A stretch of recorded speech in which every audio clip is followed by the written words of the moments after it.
I once tried to save money with a $60 fix. 24 hours later, it had cost me over $600. Not because I was careless, not because I bought anything luxury, but because I didn't have a small buffer. And when you don't have a buffer, life charges you an urgency fee, the price of needing a solution right now. Let me ask you something. When life hits you with an unexpected problem, your phone breaks, a bill is late, your laptop dies, you get a surprise expense, what's the first feeling you get? For a lot of people, it's not what's the best long-term choice. It's how do I survive this week? And that single shift from planning to survival is where the trap begins.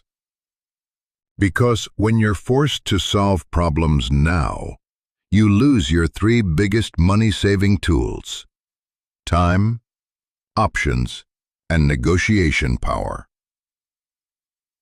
If you've ever thought, why does it feel like the system charges me extra for being broke, you're not imagining it. In this video, I'll show you what the boots theory really means in everyday life. 6 places where the poverty premium hides, and a simple 4-step system to reduce urgency, so you stop paying invisible costs. And stay until the end, because I'll give you a 7-day challenge that can reduce the poverty premium immediately.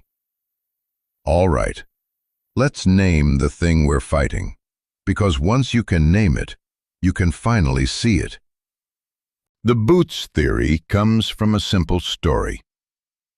A person with money buys quality boots once, and they last for years. A person without money buys cheap boots that fall apart, so they replace them again and again. Over time, the poorer person pays more, not because they love spending, but because they can't afford the upfront cost of durability. But here's the upgrade. In modern life, it's not only about physical products. It's about buffers. When you don't have a buffer, you pay fees for being late, higher interest for borrowing urgently, higher prices because you can't buy efficiently, and penalties because you don't have flexibility. I call this the poverty premium, the extra cost you pay just for being financially tight. Now, instead of staying theoretical, let's walk through where it shows up, because once you recognize the pattern, you'll start seeing it everywhere. First, banking. This one is brutal because it's often not about bad spending. It's about timing. When your balance is tight, a payment hits before income arrives, and suddenly you get charged a fee. Then another small transaction happens, and you're charged again. People with a buffer absorb timing mistakes. People without a buffer get punished by them. And here's the part that stings. Those fees don't buy you anything. And once fees start eating your buffer, the next category hits harder, because it's where your money gets locked up. Housing. Second, housing. Moving often requires upfront costs, deposits, application fees, setup fees, advance payments. If you have savings, those costs are annoying but manageable. If you don't, they can wipe out your cash instantly. Even worse, when someone is seen as higher risk, they're often required to pay more upfront to prove stability. So the people who can least afford it are asked to pay the most to earn trust. That's the poverty premium in its purest form, the cost of being perceived as unstable. And when your money is locked up front, daily life becomes a series of small purchases. And that's where the boots theory turns into 1,000 paper cuts. Third, buying small. If you have extra money, you buy the larger pack, the better value per unit, the option that saves you over time.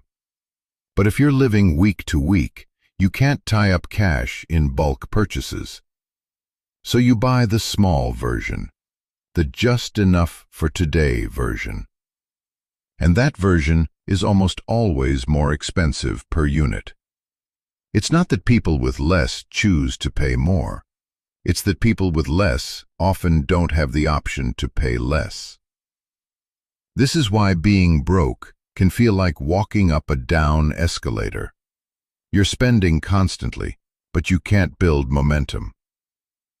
Now, some people hear this and say, so you just need better budgeting. But budgeting can't solve a problem that's actually about urgency, because urgency is what pushes you into expensive credit. Fourth, urgent credit. When something breaks and you have no buffer, the solution often becomes borrow. Not because you love debt, but because you need the problem solved now.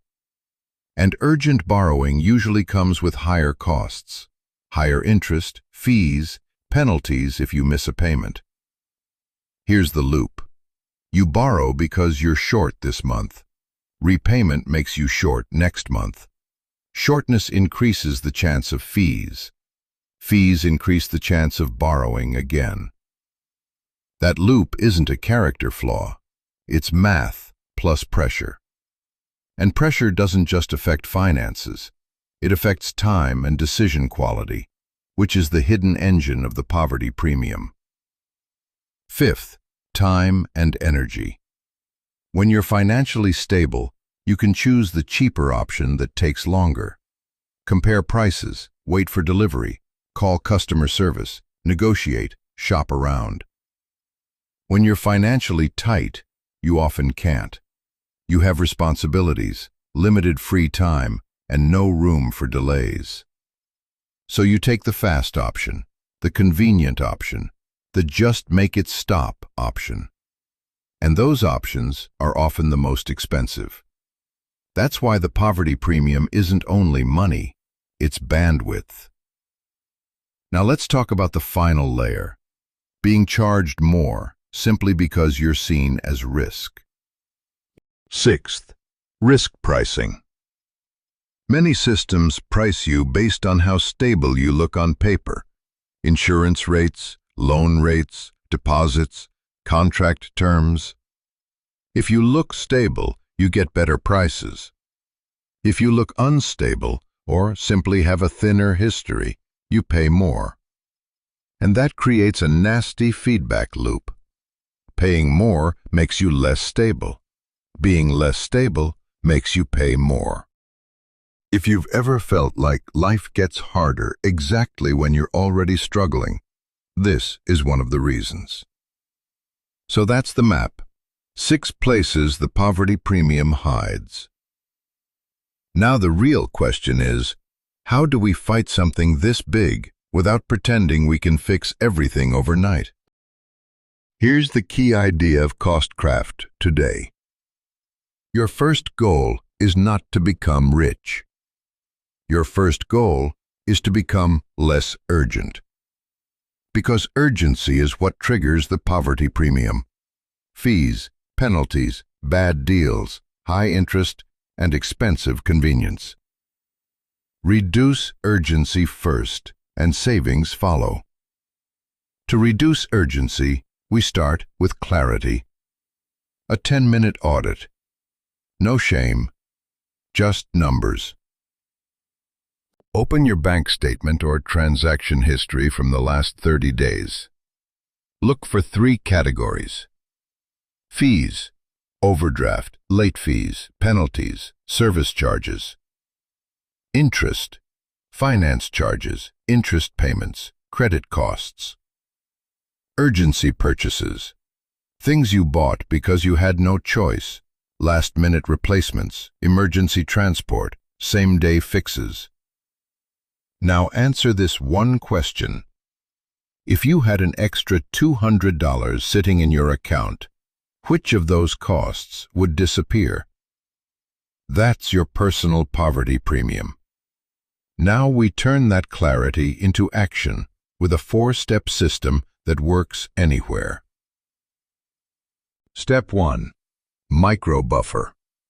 Your first target isn't 6 months of savings. Your first target is a tiny emergency cushion around $200 to $300. Start with what you can: $5, $10, $25 a week. Consistency beats intensity. Step 2. Kill one fee trap. Pick the most common fee you pay: overdraft, late payment, penalty. Do one action that blocks it: alerts, auto minimum payments, date adjustments, or a quick call to request a one-time waiver when possible. One trap removed equals money stops leaking. Step 3. Upgrade ladder. Stop thinking cheap or expensive. Think in levels. Level 1, survival. Level 2, durable and stable. Level 3, optimized. Your mission is to climb from level 1 to level 2, because level 2 is where emergencies drop dramatically. Step 4. Plan B scripts. Urgency is expensive partly because you freeze. Prepare scripts in advance so when stress hits, you don't think, you execute. And now, I want to leave you with momentum, something you can do this week. Day 1. Automate a small transfer right after income arrives. Day 2.